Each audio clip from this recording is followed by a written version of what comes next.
Assalamualaikum warahmatullahi wabarakatuh. Alhamdulillahillazi anzala ala abdihil kitaba wa lam yaj'al lahu 'iwaja. Sadaqallahul azim. Alhamdulillahi rabbil alamin, mulkasyafa ghaibul lil fuqara ila siratil mustaqim. Subhanaka la ilma lana illa ma 'allamtana innaka antal alimul hakim. La haula wala quwwata illa billahil aliyyil azim. Wa fahamnaha Sulaiman wa kullan ataina hukman wa ilma wa sakharna ma'a Daudal jibala yusabbihna wa tayra wa kunna fa'ilin. Rabbi shrah li sadri wa yassir li amri wahlul 'uqdatam min lisani yafqahu qawli. Nurjali sifatullah, sifat menjadi kalamullah. Terangkan hati hamba-hamba Allah, terang seperti hati Rasulullah sallallahu alaihi wasallam.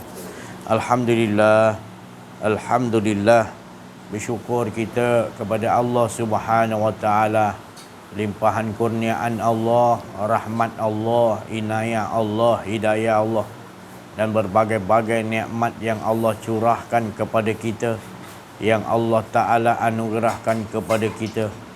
Tidak mampu kita menghitung segala banyak nikmat-nikmat yang Allah curahkan kepada kita.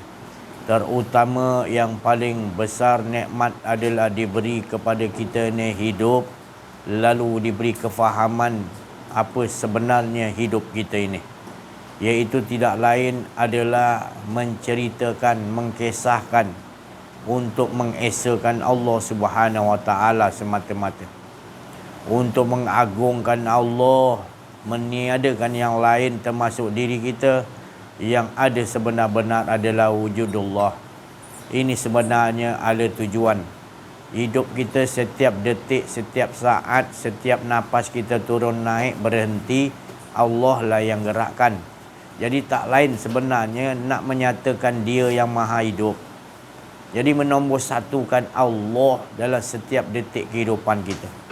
Bagi mereka yang telah mengetahui, teruskan. Bagi mereka yang baru, maka dudukkan dalam keadaan ini sebenar. Kerana kita sering mendapat lahir-lahir aja dah diazan, iqamahkan bagi lelaki, bagi perempuan iqamah masa lahir, maka dimasukkan pula racun Yahudi. Jadi racun Yahudi kita campur adukkan yang hak dengan batil. Racun vaksin iaitu untuk kita lahir-lahir. Ini adalah agenda-agenda untuk menyuntik masuk, iaitu satu bentuk malapetaka, satu bentuk bencana yang besar. Setelah kita lahir, kita dah azan dan iqamah kan, kemudian kita masuk yang batil. Sedangkan Allah mengatakan walal talbisul haqqa bil batil. Jangan campur adukkan yang hak dengan yang Jadi kita ni, Yahudi telah memain peranan dia sebagai tugas yang ada, skrip yang ada padanya. Tapi jangan kita salahkan, kerana kita dah mengikuti akronim, iaitu kita masuk dalam akronim Yahudi yang telah membuat sistem-sistem untuk mudah kita ini diperbodohkan, dan kita ini tidak mahu kepada Allah. Hidup kita ini dibela seolah-olah diberi makan. Kita ni diberi makan, diberi pendidikan, diberi agama, adalah agama mereka, iaitu kita mengatakan Islam, tapi sebenarnya ikutan kita adalah sistem-sistem mereka. Ini adalah rancangan-rancangan mereka ini. Jelas berhasil. Kita leka seperti mana Nabi Khidir, dia mengajar di dalam Al-Quran seperti mana apa yang telah Allah Ta'ala suruh. Jangan sekadar kita membaca dalam surah Kahfi itu tadi. Salah satu kisah ni adalah kisah Nabi Khidir AS. Dia telah menyuntik sesuatu kefahaman kepada kita menerusi apa yang Allah Ta'ala berikan ilmu di sisi Allah.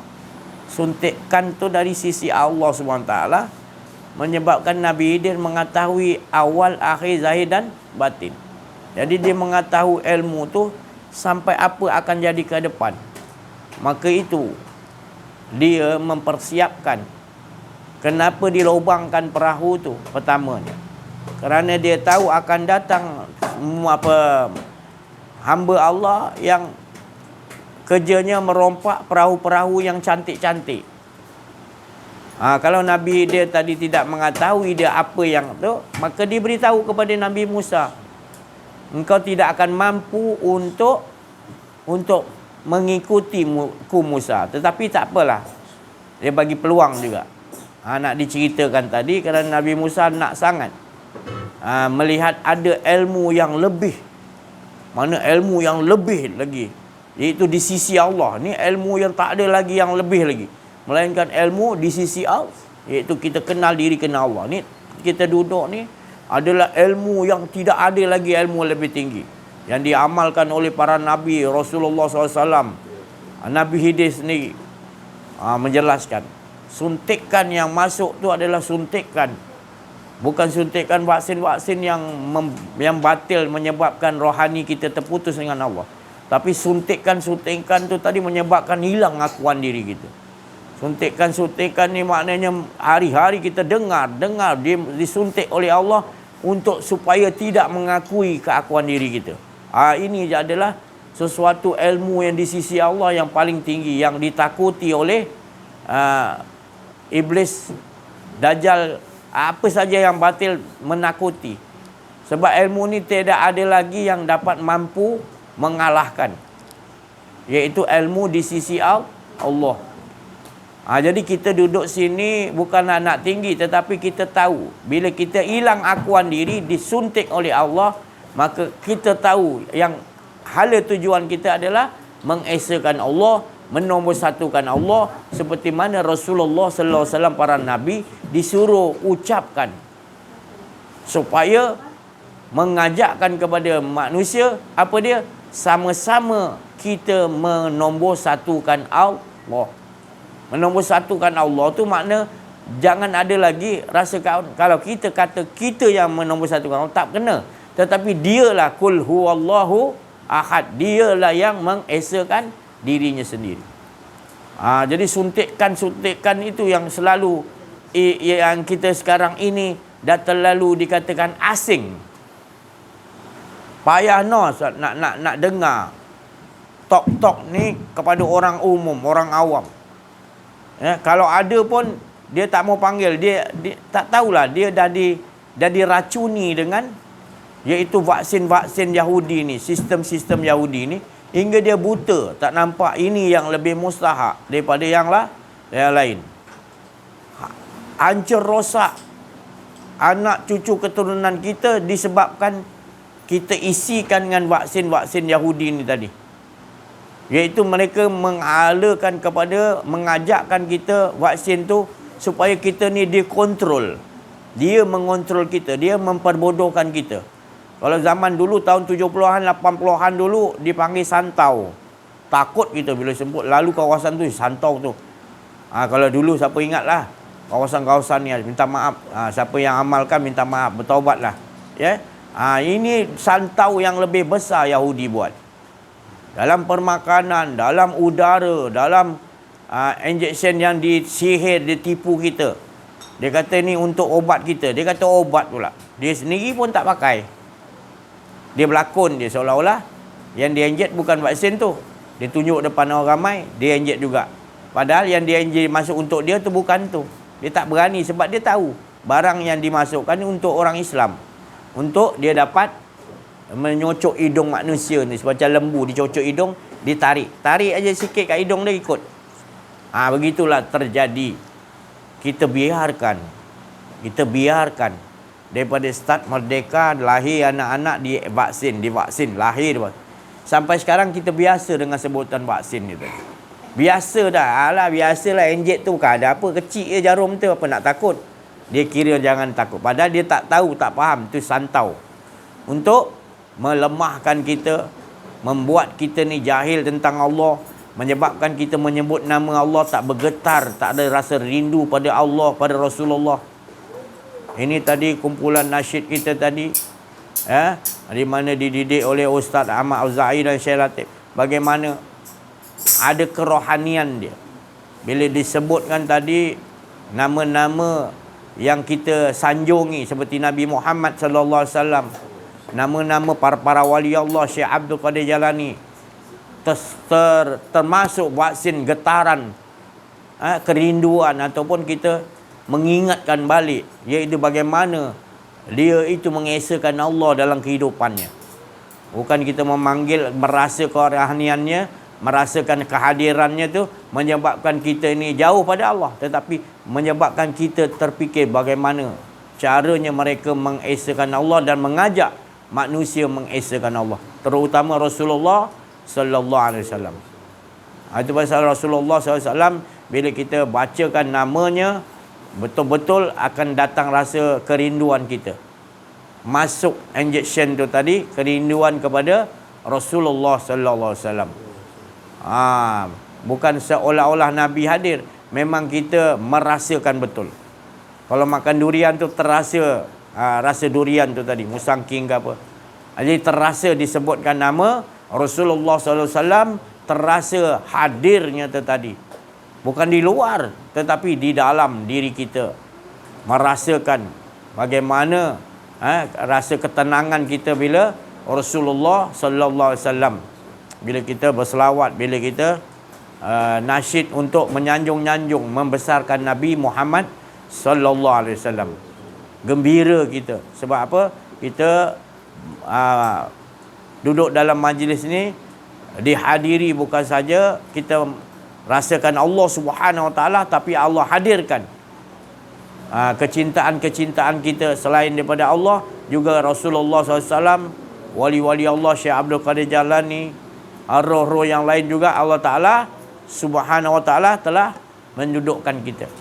Dan terasa juga kepada pendengar-pendengar YouTube, kerana gelombang ini akan pergi, gelombang ni akan pergi kepada pecinta-pencinta dia. Orang yang terbiasa merasakan cinta, di mana pun disebutkan nama yang dicintai, pasti akan terasa dan dia tidak akan terpisah. Tapi bagi yang sebut tak ada rasa cinta, tidak apa, teruskan juga. Mudah-mudahan kita akan dapat percikkan cinta. Jangan sampai kita tak rasa cinta, kita tak melakukan selawat, tak melakukan puji-pujian kepada Nabi sallallahu alaihi wasallam. Kerana puji-pujian, sanjung-sanjungan kita kepada Nabi sallallahu alaihi wasallam bukanlah kita nak mendewakan Rasulullah sampai nak menyembah Rasulullah, bukan. Tetapi mendatangkan lagi rasa kerohanian kita dengan Allah Subhanahu Wa Taala, kerana yang suruh tu Allah. Dan sebelum yang suruh tu melakukan selawat, dia Allah tu sendiri berselawat. Jadi tak lain kita ni yang berselawat ni disuruh Allah, iaitu orang yang beriman. Dan orang yang beriman itu berselawat, sesungguhnya Allah lah dikembalikan selawat itu, Allah lah yang berselawat, bukan dirinya. Maka dia ikuti yang lain-lain semuanya, bergembira, berselawat, rasa asyik. Bukan berjoget-joget, rasa asyik, kegembiraan tu digoyang-goyangkan. Asyik dulu, rindu dulu, baru digoyangkan. Itu tadi. Dia rasakan keindahannya tadi, dia rasa kemanisan, kelazatan tu tadi. Zauq tu dengan Nabi sallallahu alaihi wasallam, kerana ini perintah Allah Subhanahu Wa Taala. Ada yang mentikaikan, kata lebih-lebih sangat kita dengan Nabi sallallahu alaihi wasallam, jangan berlebih-lebih sangat. Tak ada istilah berlebih-lebih sangat. Tapi bagi orang yang tak faham, memang dia akan kata lebih-lebih sangat. Sampai dia kata kita ni terlampau taksub sangat dengan Nabi sallallahu alaihi wasallam. Sebenarnya bukan taksub. Kalau kita belum dapat merasakan cinta sebenar, memanglah kita cakap begitu.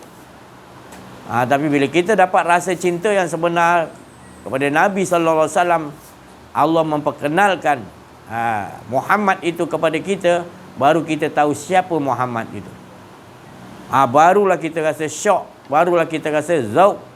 Kalau kita tak diperkenalkan, kita selawat gitu jelah. Tak apa, teruskan juga. Tak ada salahnya berselawat walaupun tak ada rasa. Tapi kemuncak dia, kesempurnaan dia selawat itu tadi, kita tak merasa lagi kita berselawat. Sesungguhnya kita bukan kita, mana Allah lah selawat. Itu yang sampai sempurna. Bukan saya cakap yang lain tak sampai ya. Itu masing-masing. Tapi nak sampai betul-betul tu kena ada, iaitu menghilangkan akuan diri juga. Kerana yang berselawat kepada Muhammad tak lain adalah sifatnya juga. Zat memuji kepada sifat, sifat memuji pada zat, tetap satu bukan dua. Ini jalan cerita untuk nak bagi kita faham. Nak bagi kita faham yang ada hanya tetap juga. Bukan mana bila berselawat ada dua, tak. Sebenarnya nak menceritakan dia asyik pada diri dia sendiri. Dia asyik sifat dan zat dirinya sendiri. Tak ada dua pun. Ini yang kita nak kemuncak, nak faham. Bila kita duduk situ baru kita selawat, baru kita tahu selawat tu akan sampai. Sampai apa? Kita merasakan zauq. Kita merasakan Allah lah yang memuji diri dia sendiri. Ini pun cakap pun ada dua lagi. Sebenarnya gitulah. Dia je lah dengan diri dia. Selawat ni. Cuba solat juga. Solat tu nyambung supaya tidak ada. Barulah dinamakan solat. Kalau kita kata solat kita yang solat, tak betul. Dia belum dapat kesempurnaan. Belum sampai ma'rifatullah. Kalau sampai kepada syariat tarikat ma'rifatullah, maka tidak ada lagi solatmu. Yang berdiri qiyam tu tadi adalah dialah bersifat qiyam, berdiri dengan sendirinya. Apa pun keadaan yang kita lihat adalah tidak pernah dilalaikan. Semuanya dia. Nafas kita dalam solat turun naik, dialah. Mengangkat turun segala-gala apa pun. Kerana ala tuju solat sama juga dengan ala tuju salawat. Ala tuju salawat adalah merasakan keasyikan hingga hilang akuan diri. Kemuncak dia balik-balik innallah. Aku sesungguhnya aku bersumpah aku. Balik-balik aku yang berselawatlah tadi. Jadi menunjukkan dia memuji pada dirinya. Itu kemuncak selawat. Kemuncak solat tak adalah keakuan diri bila sampai kepada wusul kepada Allah. Solat tu wusul kepada Allah.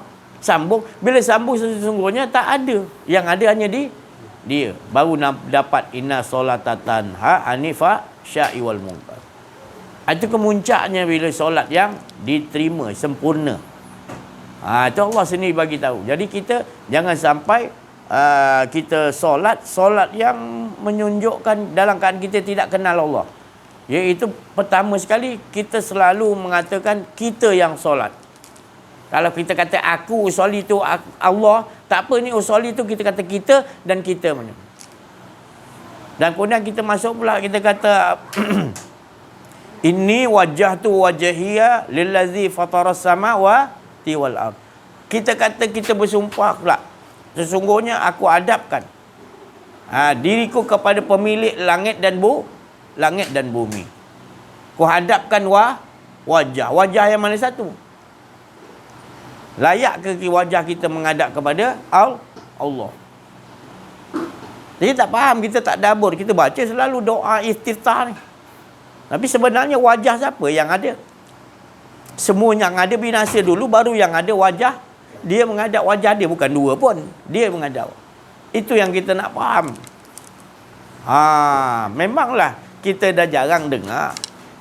Tapi kalau kita tak tauhidkan, kita rasa kita yang menyembah, adab wajah kita kepada wajah Allah, maka kita berada di dalam keadaan dua. Bila ada dalam keadaan dua, maka kita telah mensekutukan Allah dalam ibadah.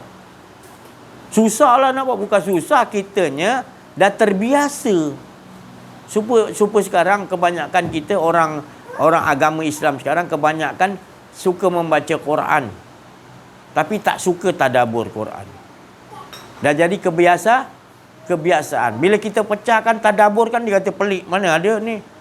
Ada ke tubuh kita ni pula alif lam mim? Tu tubuh Allah, Muhammad, Adam. Mana ada dalam tafsiran? Hanya Allah yang mengetahui. Alam kan, alam. Alif lam mim alam. Tak boleh, itu tak boleh tafsir itu. Kita kadang-kadang mana boleh Allah jadikan sesuatu huruf tak ada guna dia. Nak kita tinggalkan begitu Allah aja mengetahui. Memang Allah aja mengetahui, tapi Allah tu bagi kita suruh berfikir. Tak sia-sia aku jadikan huruf alif. Jangan kata huruf alif, huruf titik pun Allah jadikan ada di atas, di bawah, 2 titik, 3 titik. Titik di tengah pun ada. Kenapa tu? Titik tu kalau di atas apa? Kalau di bawah apa? Kalau 2 apa? Kalau 3 apa? Kalau tengah apa? Kita dah terlampau jauh sampai titik pun kita tak tahu letak mana. Titik tu, jangan cerita apa titik tu. Kata Sayyidina Abu Bakar, tidak aku pandang sesuatu titik tu, nur tu, melainkan Allah lah dahulu. Itu titik. Ali pun kata gitu, Osman pun, Omar pun gitu. Siapa sahabat Nabi yang telah Allah Ta'ala bagi pada Nabi dan ajarkan kepada rahsia-rahsia ni, Allah SWT, mereka semua tahu, faham. Mereka dah dapat ilmu di sisi Allah, ilmu laduni. Bila belajar dia dengan Rasulullah, terus mereka dapat ilmu laduni, ilmu di sisi Allah. Semacam wahyu juga, tapi wahyu tu mana para rasul, para nabi. Tapi laduni ni boleh. Rasulullah kata di kalangan umatku salah seorang dia Sayyidina Omar. Banyak lagi maknanya zaman kita pun ada orang yang dapat ilmu laduni. Kerana laduni ni ilmu kesucian. Sama juga ilmu wahyu, ilmu kesucian juga. Membuangkan akuan-akuan diri. Jadi kita bila sebutkan tadi buang keakuan diri, kita ni beggar degil. Kita masih lagi nak rasa juga. Aku yang solat kan. 60 tahun dah aku solat. Aku beramal. Mana boleh ya Allah. Kita susah. Kita baliknya, kita apa cakap dengan Allah. Ya Allah, aku dah 60 tahun ibadah ya Allah. Takkanlah tak layak aku masuk syurga. Pasal tak kenal Allah. Tak kenal Allah jadi biadab macam tu. Allah tu tahu. Yang kau tu tadi beribadah tu siapa yang bagi kudrat? Siapa yang bagi skrip tu yang kau boleh buat? Kehendak siapa? Tapi dia tak mengaji ni. Ini sekarang ni pihak-pihak daripada batil ni, terutama iblis, dia pesan pada Dajjal. Dajjal kau pesan pada pengikut kau manusia iaitu Yahudi.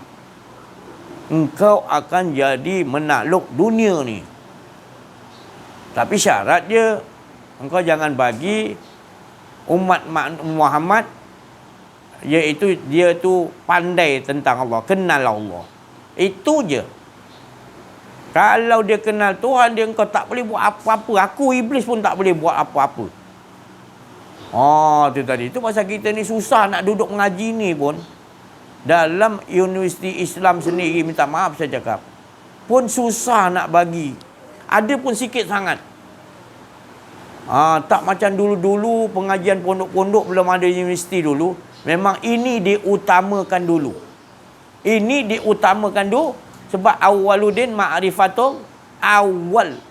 Belum pekah lagi. Awal. Anak-anak kita lahir-lahir ni didikkan dia mesti kenal Allah. Tidak kan lahir-lahir takkan nak apa kita dalam kita apa azan dan iqamah tu kan adalah kalimah la ilaha il ataupun asyhadu al la ilaha illallah. Bukan sekadar kita sebut kat telinga anak kita yang baru lahir, tetapi kita disuruh untuk memahamikan dia daripada kecil lahir lagi. Orang dulu-dulu tu lah saya cakap tadi. Belum saya cerita zaman Rasulullah, dia ajar sikit dia tentang Allah pada sahabat. Pegang dah. Pegang sampai bila? Sebab berbeza dengan ilmu yang bertulis, dengan ilmu segalanya, dengan ilmu yang dipahat. Ilmu yang dipahat, dia dilukis boleh padam. Tapi kalau dipahat tak boleh. Pahat dia melekat terus. Maka tu disuruh kita, Allah Ta'ala Rasulullah suruh, azan dan iqamah akan baru lahir. Ibaratnya kita menyebut ni, kita memahatkan dalam qalbun dia lagi.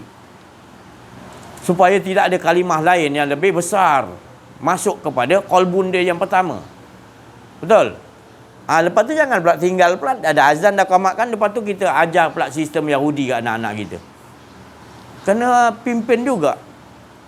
Lahir anak Adam tu, Rasulullah kata mak bapak dia yang corakkan. Corak dengan ilmu je, pahat. Corak ni pahat lah. Corak ni lukis, pahat. Sampai bila-bila.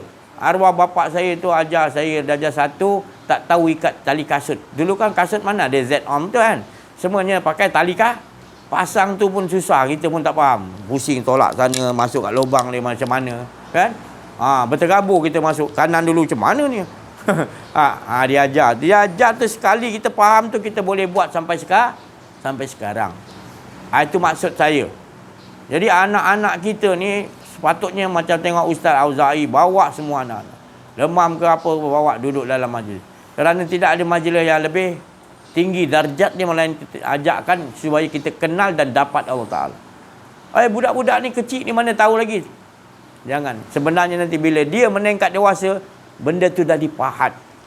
Dia takkan lupa. Dengar. Budak-budak kecil lah cepat rakaman dia. Jangan kita ingat dah besar kita mudah rakam. Tak. Yang kecil ni, pasal dia tak banyak dosa ataupun dia tak ada dosa, dia mudah merakamnya tadi. Kita tak tunggu besar lah, kita masukkan ilmu-ilmu Yahudi ke anak kita masa kecil. Bagilah ni handphone, buat game dia, bagi dia urus sendiri handphone tu. Ya Allah.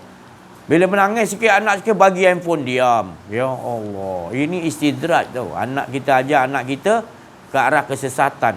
Jauh dengan Allah. Nampak macam lah, tak apa handphone dia, bagilah dia nak suka kejap. Sedap kita cakap. Macam dah tak ada apa, kita tak rasa salah. Kita didik anak tu dah betul-betul nanti anak akan jadi tuan kepada mak bapak. Sebab didikkan kita. Kita yang didik anak-anak kita nanti. Itulah cara dia tu. Kita tak didik. Tengok cerita P. Ramlee tu dia kata kan. Cerita apa ni? Yang kata apa? Anakku Sazali. Dia kata apa? Bapak yang salah kan. Tengok tu anak jadi tuan, nampak. Dia tak salahkan diri dia, dia salahkan mak bapak. Tapi memang betul lah mak bapak sekarang ni memang suka anak-anak dia tu tak belajar ilmu kenal Allah. Sebab dia sendiri pun dah masuk dalam akuarium Yahudi. Yang ditala dia tuju adalah hubud dunia. Yang dididik anak dia supaya hidup kat dunia ni kau boleh cari rezeki kau, padahal rezeki tu Allah dah atur, dah susun. Kau banyak mana pun kalau kau usaha kau hebat macam mana, kalau Allah kata tak kaya kau. Ada kawan saya belajar tinggi, profesor apa, tak kaya juga pun. Pergi mana-mana jalan kaki, naik LRT, kereta tak ada. Duit ada habis gitu, tak tahu ke mana. Gaji 8,000, 9,000, profesor kan. Tapi kawan saya ada seorang lagi tu, dia tak ada apa sijil apa-apa. Tapi dia tu repair motor, repair kereta, semua boleh. Tak ada sijil pun. Tapi orang semua percaya kat dia, kaya raya dia. Sampai dia boleh membuka cawangan-cawangan kedai motor lain. Dia orang kata orang bukan Islam pun kalau dia buat begitu. Jadi kita tak nampak, maknanya ilmu yang di sisi Allah tu lebih mustahak. Kita tak nampak, maka itu kita akan nampak ilmu yang luar tu lebih mustahak. Contohnya kita nakkan sesuatu darjat yang ada bila kita belajar. Dalam pada kita belajar kita mensekutukan Allah. Dalam kita belajar tu, kita mensekutukan Allah kerana hala tuju kita adalah dunia. Kita berminat kepada dunia yang diajar. Tak berminat kepada Allah dahulu. Sebab didikkan, minta maaf saya cakap, didikkan mak ayah ataupun penjaga. Kalau mak bapak tak ada, penjaga. Dia tak utama gitu. Jadi yang jadi masalah ni sekarang adalah bilanya kita nak betul-betul didik diri kita dahulu. Kerana Nabi cakap perjuangan pertama adalah diri kita dulu. Nabi kata, adakah kita ni dah beres, kita dapat mengenal Allah menerusi yang Rasulullah bagi tahu, al-ulama warasatul am, ataupun pembimbing-pembimbing rohani itu, adakah kita betul-betul kita menjumpai manusia yang Nabi kata ada di zaman masing-masing yang boleh bawa kita kenal kepada Allah. Macam sahabat Nabi Rasulullah SAW. Kan? Bagi kita Nabi kata ada. Selepas aku tak ada Nabi, tapi ada Nabi. Nabi nak kita selamat ni, Nabi kata ada lagi. Iaitu al-ulama. Ulama tu saya dah bagi tahu banyak kali. Ulama tu adalah ulama yang betul-betul mewarisi. Warisan lah. Apa warisan Nabi? Adalah akhlak. Akhlak dia apa? Pertama, akhlak dengan Allah. Apa akhlak dengan Allah? Tauhid. Apa tu tauhid? Menombor satukan Allah. Tak ada lain kerja. Hari-hari tu je. Nak masuk ada dua, buang pangkah la ilaha illallah, tauhid. Tak ada aku, tak ada engkau Muhammad. Itu nombor satu. Warisan Nabi sallallahu alaihi wasallam, akhlak. Apa akhlaknya? Menombor satukan Allah dengan merasa ada keakuan diri. Buangkan rasa ada kepemilikan. Engkau memiliki nyawa, engkau memiliki hidup, jadi engkau boleh buat suka tinggal. Tak boleh. Nyawa kita hidup kita milik Allah. Itu yang betul tauhid. Itu betul-betul tauhid. Iaitu kita ajarkan anak-anak kita, kita tak ada milik siapa. Kita ni milik Allah. Kalau tidak nanti kita akan diajarkan pula, iaitu golongan-golongan yang Nabi bagi tahu umatku terpecah kepada 73 kan? 73, 72? 73. Satu aja yang diterima. Kerana 72 tu pada akhir zaman kita ni, 72 semuanya ngala arahkan kepada bukan selain pada Allah. Mulut aja. Itu banyak kata. Amal-amal ni kita kata nanti kau dapat balasan surga. Itu salah satu golongan yang tak diterima oleh Rasulullah sallallahu alaihi wasallam. Allah SWT tak teri golongan-golongan tu, termasuk salah satu tu. Kita nampak macam betul lah, tapi masih tak betul lagi, sebab dia mengala tujukan macam mana Nabi bagi tahu. Kisah ni selalu dikisahkan oleh ulama-ulama untuk ingatkan kita. Bagi ulama yang betul-betul lah, selalu ingatkan. Berulang kali dia ceritakan ni, pasal dia takut kita ni beramal, rasa kita yang beramal. Maka tu diceritakan. Ni hadis Nabi diceritakan, selalu dicerita. 60 tahun orang ni ibadah, Nabi kata. Hanya bila dia wafat, sejengkal lagi, selangkah lagi nak masuk dalam surga. Allah yang Maha tahu suruh ini malaikat. So tanyakan, padahal Allah tahu. Tanya, sebab apa kau nak masuk lagi selangkah ni? Kau nak masuk ni sebab apa? Aku kan 60 tahun ibadah. Ya Allah, dengan tak ada rasa malu, dengan tak ada rasa, dia mengatakan itu. Maka Allah kata, keluarkan dia dan soal dia. Boleh tak 2 biji mata dia yang Allah bagi untuk dia nak balas 60 tahun ibadah dia? Boleh? Tak mampu. Jadi apa sebenarnya yang menyebabkan kau boleh melakukan ibadah? Baru dia menyesal. Baru aku kenal kau, ya Allah. Selama hari ini aku boleh ibadah 60 tahun adalah sebabkan kurniaan rahmat-Mu, ya Allah. Bukan disebabkan aku ni yang beramal, tapi rahmat-Mu, ya Allah. Jadi kita yang boleh kita beribadah, kita boleh melakukan segala kebaikan duduk dalam majlis ni. Siapa? Atas rahmat siapa? Rahmat Allah besarnya. Nikmatnya kita dah dapat dah rahmat Allah duduk di sini. Pendengar-pendengar YouTube ni dapat hadir, sanggup buangkan apa saja pun. Hal-hal awal hari Sabtu ni macam-macam projek nak kita susun. Ya dah 5 hari bekerja kan. Hari cuti ni kita nak susun lah macam-macam. Tapi kita boleh susun, kita nak duduk menghadap kepada cerita-cerita yang membawa kepada mengesakan Allah, membesar, mengagungkan Allah. Tak ada yang lebih mustahak. Dunia seisi-isinya pun tak dapat nak dibalas, nak dirasakan nikmatnya berbanding dengan kita duduk dalam majlis ni. Jadi pendengar-pendengar YouTube yang hadir ni, dia dah dapat rasakan kenikmatan ni tadi. Bagi yang tidak dapat merasakan ni tadi, tak apa, jadi pendengar yang baik dulu. Ini sistem berlaku dah terlalu banyak tau. Kita tengok sistem-sistem dalam kerajaan, berapa jam dia bekerja. Cuba tanya berapa jam, dalam berapa jam tu berapa betul-betul dia rasakan mengesakan Allah. Dia menaik, dia tengok menghadap laptop apa? Kalau kat kerajaan dia ada punya sisi apa? Sisi dia. Jadi dia on aja, terus buka skrin tu dah. Dia dah nampak dunia dia. Adakah dia tukar dunia tu kepada dunia ahad? Dunia mengesakan Allah. Ataupun dunia yang lekang, yang memisahkan. Dia yang memisahkan. Jadi digunakan kod masing-masing tu, ada kod-kod sendiri. Dia buka kod-kod sendiri, dia lihat tadi. Untuk dia nak melihat ke alam yang telah disusun oleh orang-orang, manusia-manusia yang bersifat lebih teruk daripada binatang tu. Disusun untuk nak bawa kita kepada keduniaan. Itu dah memang kerja dia gitu. penghujung zaman. Manusia lebih banyak cinta dunia dan takut mati. Itu memang Nabi dah bagi tahu. Tapi bagaimana cara kita nak duduk berjam-jam tu supaya kita dapat olahkan mentauhidkan Allah. Itu kita kena mengaji. Sebab kita dah memang duduk keadaan kita sekarang begini, tak boleh lari tajuk dah. Jangan terus rosakkan. Nabi dah bagi dah. Nabi dah bagi tahu dah. Aku ni datang mula-mula pun asing, dan setelah dah okey semua, dah bagus sempurna, nanti akan datang kembali balik asing. Memang kita duduk sekarang dah jadi asing balik. Kita nak mengesakan Allah ni jadi pelik lah. Masuk penjara kita.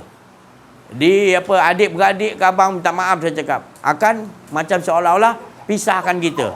Seolah-olah kita macam tak ada adik-beradik. Boleh belajar tauhid ni, belajar betul-betul tauhid lah. Kalau tauhid nak simpan otak je, tak apa. Tauhid nak amalkan. Tauhid ni kena amalkan kan. Jadi kita nak perbetulkan diri kita, dah betul kita kena betulkan keliling kita. Bukan boleh kita dah betul, kita tak betul orang lain, tak boleh. Jadi tu yang menendang tu. Ada abang, ada kakak, adik-beradik, ada saudara, ada apa, ada jiran, ada satu teman sepelajaran kita daripada kecil, teman, semua akan menendang nanti. Mana yang tak boleh terima, banyak kan menendang. Apa yang kita dapat ni dia anggap asing. Betul lah. Betul Nabi cakap. Tapi beruntunglah, Nabi kata, orang yang dianggap Jadi bila kita beruntung, kita doakan kepada mereka. Orang yang beruntung ni bila doa mustajab. Tu dia beruntung. Sebab Nabi yang cakap kita beruntung, Allah yang cakap kita beruntung. Sebab apa? Kita masih lagi mengekalkan, iaitu sentiasa hidup kita ini kita utamakan menomorsatukan Allah.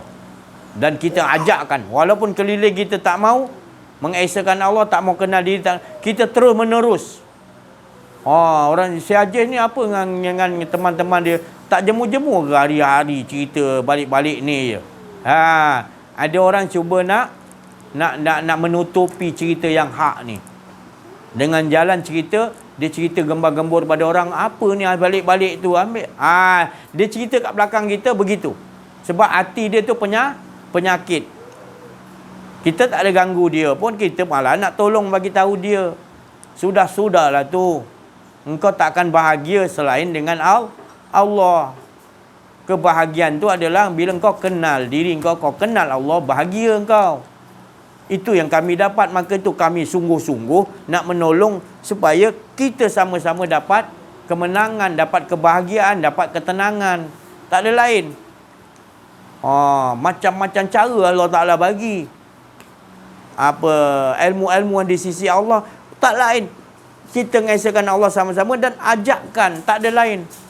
Bukan istilah jemu. Mana istilahnya adalah kita terus merasakan bahawasanya pentingnya kita mendahulukan Allah Subhanahu Wa Ta'ala, kerana hidup kita sesaat ke depan pun Allah yang majukan, bukan kita ni boleh sesaat ke depan ni. Sekarang memanglah sombong kita.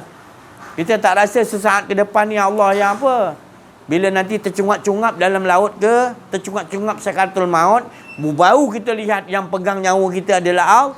Baru waktu tu dah tak gunalah nak menyesal lah. Sekarang ni kita nak faham bahawa nyawa kita ni di tangan Allah. Nafas kita turun naik, sentiasa rasakan bersedia, dialah pemiliknya. Baru aman kita. Ini tidak kita rasa kita kepunyaan. Itu azab sebenarnya. Allah tak bagi kita. Allah sayang kita, Allah tak mahu azab kita, maka tu Allah bagi kalimah yang special daripada Allah, la ilaha il. Kalimah tu supaya engkau kenal kat situ akaidul iman yang ada dalam tu. Kau bedah siasat, tengok dalam tu apa yang terkandung di dalam akaidul iman, iaitu la ilaha illallah Muhammadur Rasulullah. Ada kata 63 pecahan dia, adalah 83. Itu terserah, yang penting kita mengaji. Kita tahu yang wajibnya adalah kita ni tidak wujud. Pertama, sifat 20 kan wujud. Pertama, adakah kita dah memastikan kita ni tidak wujud, yang wujud hanya Allah. Kita memastikan bahawa yang hidup kita ni adalah menceritakan Dia yang Maha hidup. Allahu la ilaha illa huwal hayyu qayyum. Jadi kita bukan sekadar disuruh baca ayat kursi, baca, tapi tak tadabbur, tak amaliahkan dalam kehidupan. Orang kita paling hebat sekarang ni, paling hebat, dia baca Quran tu nak berlagu, nak sedap. Bagi dia tu dah cukup hebat tu dah. kesempurnaan. Salah. Bukan saya cakap tak boleh baca. Baca dengan tajwid, fasaha, dengan taranum, dengan sedapkan biar orang dengar. Tapi kemuncak dia jangan lupa, iaitu tadabbur. Amaliakan apa yang dibaca. Wala taqrabuz zina. Oh, sebab suara sedap, tinggi, apa semua jelas huruf dia kan. Oh, kita kata. Tapi kita tak faham kita sebut tu tadi. Kita hanya tahu tafsir dia, jangan hampiri taqrabu kita hanya sebut jangan hampiri zina. Kita tahu dah. Tapi hari-hari kita bukan lagi jauhkan zina. Hari-hari mengalami zina. Mana aku ada isteri kan, apa zina pula? Bukan zina tu maksud Allah. Engkau mendekati akuan diri tu zina. Ya ke? Tak pernah aku faham. Carilah pembimbing rohani. Tu zina tu juga. Tapi yang dimaksud Allah tadi, jangan hampiri pun pohon itu Adam. Zina kau tadi kalau kau hampiri. Maknanya zina kalau kau hampiri. Itu kan pesanan Allah, jangan kau menyalahi apa yang telah aku tetapkan. Iaitu ketetapan kau adalah selalu rasakan Allah, tak ada akuan diri kau. Tetapi bila kau dibujuk, kau pergi pada tu, kau dah melakukan telanjang tak ada waktu tu. Dua-dua kena, dengan Hawa pun kena. Dia tak salahkan Hawa, tak salahkan Hawa digoda oleh iblis, tak. Sebab keinginan itu Adam tadi ingin memiliki teman, sebab itu aja dia dah merasakan ada akuan diri. Ada dah memiliki nafsu tu tadi, Hawa tu, permulaan Hawa tu tadi kita ni. Kita tak mengaji, susahlah nak cakap. Permulaan Hawa tu datangnya daripada Adam ketika dia bermimpi, dimimpikan Allah melihat dua ekor burung, jantan dan betina. Tapi Adam faham dalam mimpi itu tadi, dia ingin ada teman. Betul? Tadi keluar daripada rusuk belah kiri. Itu pun nak jadikan tu tadi Allah Ta'ala buat cerita juga. Macam mana penciptaan Adam daripada tanah, api, air, angin. Lama juga. Boleh Allah inama amruhu iza arada syai'an ayakula lahu kun. Boleh, tapi Allah nak ajar manusia. Penciptaan yang ada. Ada yang boleh Allah Ta'ala cipta terus jadi. Ada yang kalanya Allah ajar kita untuk satu step kena proses. Ini orang banyak ciptakan kereta, dia cantum ni. Cantum bersama daripada ilmu Allah sebenarnya. Cantum-cantum ni kan. Daripada Allah Ta'ala punya ilmu juga. Jadi kita tengok tadi bila Hawa dah terjadi, Hawa telah terjadi pun kita ingat daripada rusuk Adam, terus Hawa nafsu dia terus jadi bengkok terus. Wanita tu. Bengkok kan? Boleh tak? Macam mana cara proses nak jadi pun juta tahun. Kita pun tak tahu juta tahun tu tadi. Lamanya Adam tunggu. Itu saya tak tahu. Sebab juta tahun bagi kita, tapi bagi Adam mungkin 100 tahun mungkin dia menunggu tu, kita tak tahu. Kita ingat umur Nabi Adam kat dunia ni dekat 1000 tahun betul? Ingat dekat berapa? 900 tahun ke? Nabi Nuh umur dia wafat di dunia, tapi umur Adam yang di sana sebelum dia campak berapa kita tak tahu. Juta tahun ke saya tak tahu. Dia ciptakan patung aja tu, malaikat tawaf kat patung Adam tu belum masuk roh lagi. Itu pun kita tak tahu ratus ribu tahun. Tawaf dia tadi mengelilingi, sebab malaikat-malaikat yang elit, yang besar-besar semua nampak dalam Adam tu yang Allah Ta'ala suruh sujud hormat. Tapi bagi iblis tadi yang nama Azazel, dia tak nampak dalam Adam tu tadi. Jadi itu kisahnya Hawa kita yang pertama adalah kita berhawa. Jadi keluarlah Siti Hawa. Kemuncaknya yang dikatakan wala taqrabu zina, jangan hampiri. Hampiri pohon tu jangan Adam. Tapi bila dia Allah Ta'ala jadikan cerita engkau hawa engkau tadi, keakuan diri mengingini selain daripada Allah, itu nampak? Nikah memang nikah lah nantinya. Tapi itulah jalan cerita yang kita kata hawa tu tadi, keinginan. Bila kita keinginan, itu baca ayat tu tadi, wala taqrabu, jangan hampiri, nak berkeinginan pun jangan. Macam mana kita nak dapat kefahaman tu tadi? Sampai kita dah rasakan Tak ada lagi dah dalam kehidupan kita melainkan Allah. Kita nak cari nombor satukan Allah, apa pun kita nombor satukan Allah. Ada je kemauan tu, kenalah kita. Kita dah hampiri kepada mudahlah iblis datang. Mudahlah datang setan ke apa saja pun yang akan membawa kita kepada ke arah kesesatan, ke arah mensekutukan Allah Subhanahu Wa Taala. Itu pasal saya cakap tadi, kita sama-sama lah kita mengaji, mengenal diri, mengenal Allah, supaya kita makin kita membaca Quran dengan bagus, dengan tajwid, dengan apa semua teranam, dan kita sempurnakan betul-betul dengan tak ada pula, iaitu obat. Quran ni adalah obat penyembuh untuk kita ni sembuhkan penyakit kolbun kita. Penyakit kolbun kita ni adalah penyakit merasakan akuan diri kita, iaitu Quran nombor satu. Obat yang pertama sekali adalah Al-Quran. Jangan sampai. Jadi itu bahasa kita kena tahu. Huruf alif tu dalam batang tubuh kita, daripada ubun sampai ujung kaki, huruf alif. Dan dia yang membesarkan, menyuluh sekalian alam. Huruf alif ni penuh dengan cahaya. Dia turun dan naik, sentiasa mengesakan Allah, membesarkan Allah, dan mengajak sekalian alam dalam badan kita. Allahu nurus samawati, langit dan bumi Allah ciptakan cahaya semua kita ni. Sebab kita berasal daripada cahaya Muhammad, dan Muhammad tak lain daripada nur zat Allah SWT. Jadi cahaya hebatnya kita ni, keturunan kita adalah keturunan daripada cahaya. Innalillahi wa inna ilaihi rajiun. Tak ada keturunan yang kita ni yang paling hebat. Jangan tertipu. Kita keturunan yang paling hebat. Apa? Dari Allah. Bukan kita ni anak Tuhan. Kita dari Allah. Semua daripada Allah. Mulia tak? Mulia sebenarnya. Tapi kenapa kita tak hargai kita ni daripada ciptaan Tuhan? Kita tak rasa kita bahagia, dan kita harus mengikuti apa yang menciptakan kita ni. Tahulah macam mana nak membentuk kita. Mengapa kita tak mengikut sistem pembentukan musawiru dia? Kita melawan. Nafas kita turun naik, kita tukarkan dengan keinginan kita. Sebab bila dia naik, dia main kat otak kita nur ni tadi. Nur yang turun pertama ni tadi. Turun nur pertama, mengesahkan Allah. Semenjak dia turunkan kepada Adam, dia mengesahkan Allah je. Membesarkan Allah. Ilmu dia di sisi Allah Subhanahu Wa Taala. 24 jam perhubungan dia. Sampai ke kita ni dah teruk jahiliah, teruk dah. Perhubungan kita bangun tidur, handphone. Tak buka pap tu, tengok siapa hantar WhatsApp dulu. Bangun tidur tak, ya Allah, Alhamdulillah, ya Allah, tolong susun hidup aku. Tak ada lah. Sebab tak mengaji ni, kita tak nampak utamanya Allah. Tapi kalau kita mengaji ni, kita akan utamakan Allah, nombor satukan Allah. Pedulilah handphone ni, apa dia, nombor satu Allah dulu. Itu cara kita bangun tidur je. Allah, ya Allah, syukur aku hidup lagi, ya Allah, tolong ya Allah, pimpin aku, susun hidup aku, ya Allah. Jangan fikir bukan-bukan dulu. Itu tadi. Sebab Adam bila masuk roh, dia terus Alhamdulillah, terus dia memuji engkau lah, memuji dirimu sendiri, ya Allah. Itu dulu, tolong ya Allah, susunlah hidup aku.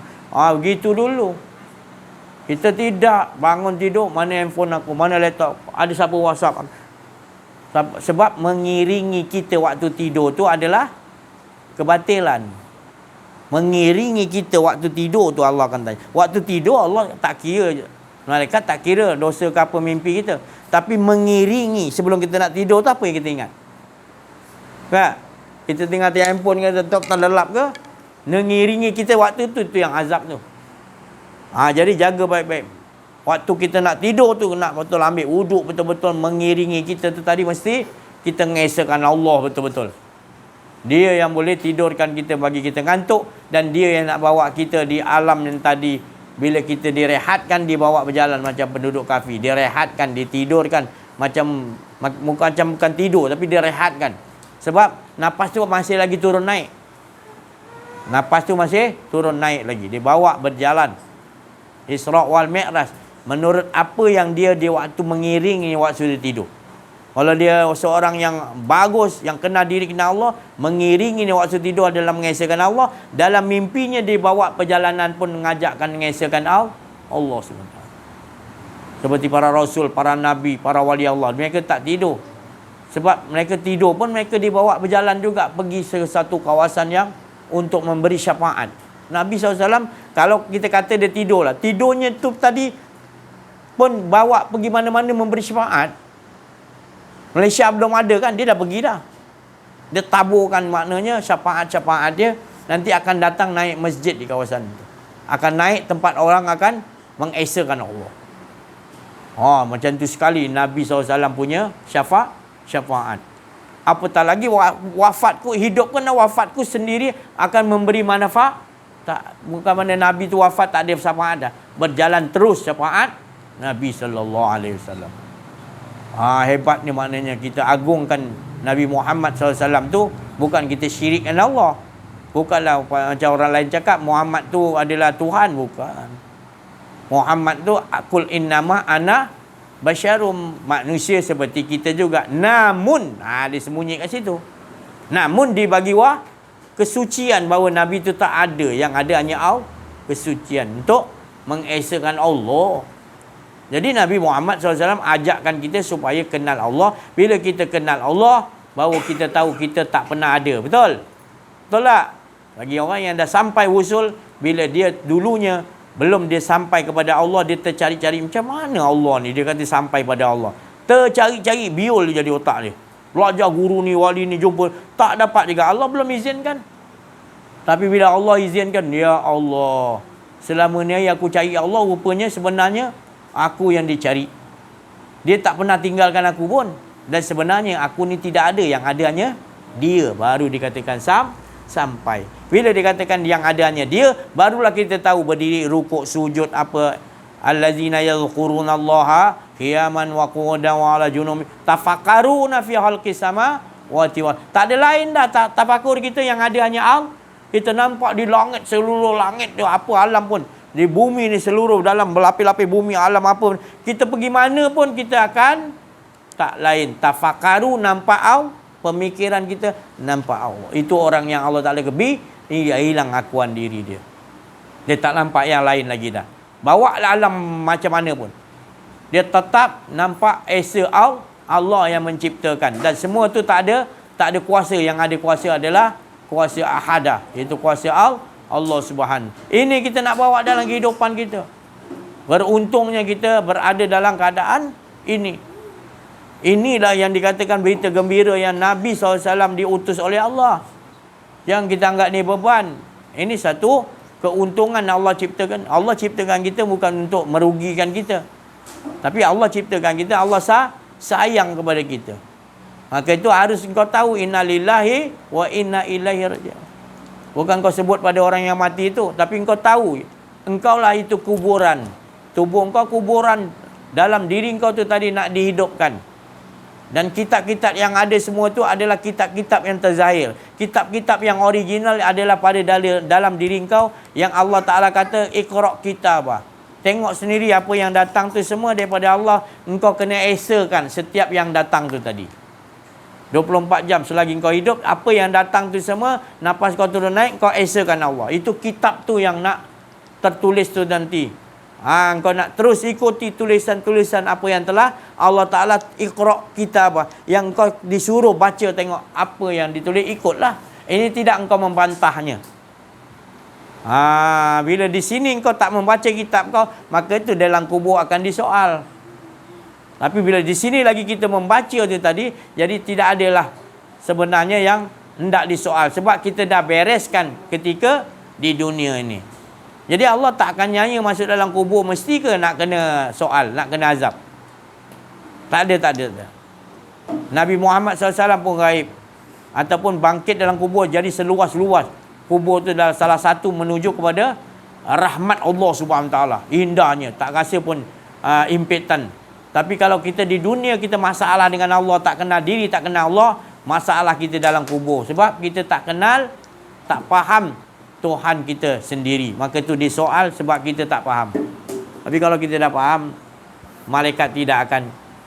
Malah malaikat bersyukur kerana dia tak dapat buat kerja tu berat nak soal kita ni. Itu tadi. Jadi perhatikanlah wa fi anfusikum afala tubsirun. Perhatikan kita ni hari-hari divaksinkan dengan kalimah la ilaha illallah ke, ataupun kita ni divaksinkan dengan akuarium sistem-sistem yang kita dah duduk sistem Yahudi.